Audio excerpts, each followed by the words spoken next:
Salut, c'est Marie-Liesse. Aujourd'hui, notre sélection est un article du média japonais Japan Forward qui révèle l'existence d'un rapport militaire chinois sidérant mis en lumière par la journaliste dissidente Jennifer Zeng. Ce rapport dévoile une stratégie digne d'un jeu d'échecs pour récupérer Taïwan entre 2025 et 2027 en tentant de détourner l'attention des États-Unis sur d'autres théâtres d'opération. Ce plan en 3 axes inclut d'abord le soutien de la Russie en Ukraine via l'engagement de troupes nord-coréennes, le renforcement de groupes anti-israéliens au Moyen-Orient pour occuper les Américains dans la région et l'accélération des préparatifs pour une action militaire contre Taïwan. Selon ce rapport, il semble que Pékin considère le monde comme un immense échiquier où chaque région est une pièce stratégique pour atteindre ses objectifs. On fait le point en 2 minutes.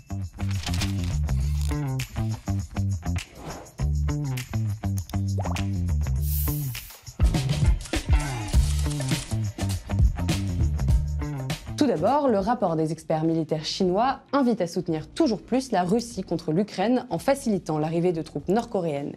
Et de fait, 8000 soldats nord-coréens ont été récemment mobilisés dans la région de Koursk.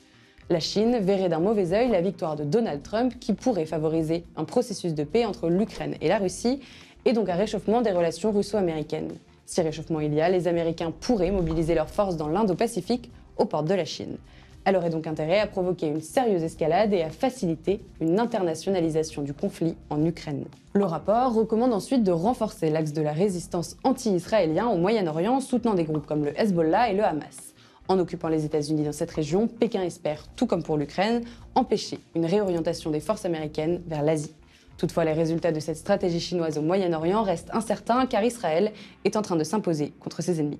Enfin, le rapport conseille d'accélérer les préparatifs pour une action contre Taïwan sur la période 2025-2027 avant que les États-Unis n'aient le temps de faire pivoter leurs troupes et leurs marines de guerre vers l'Asie. En somme, ce rapport montre comment la Chine avance méthodiquement, utilisant chaque région comme un levier pour renforcer sa position. Taïwan semble plus que jamais au cœur des priorités de Pékin et de la géopolitique mondiale. D'ailleurs, comme le rappelle un article des Échos, une série télévisée taïwanaise anticipant la prise de l'île par les Chinois sera diffusée en Chine dans quelques mois.